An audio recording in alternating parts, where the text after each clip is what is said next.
మనకు భర్తృహరి సుభాషితములు అని నీతి శతకము అని పిలువబడేటువంటి కొన్ని శ్లోకాలు ఉన్నాయి. వాటిలో మానశౌర్య పద్ధతి అని, మూర్ఖ పద్ధతి అని, ఇట్లా ఒక్కొక్క సంబంధితమైనటువంటి మనకు తెలుసుకోవాల్సినటువంటి విధానాలకి కొన్ని శ్లోకాలని ఏర్పాటు చేసి ఉన్నారు.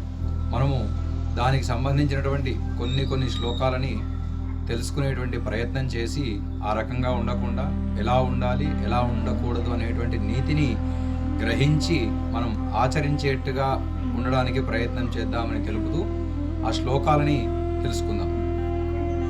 అగ్న సుఖమారాధ్య సుఖతరమారాధ్యతే విశేషజ్ఞ జ్ఞానలవ దుర్విదగ్ధం బ్రహ్మ అపి నరం న రంజయతి అని.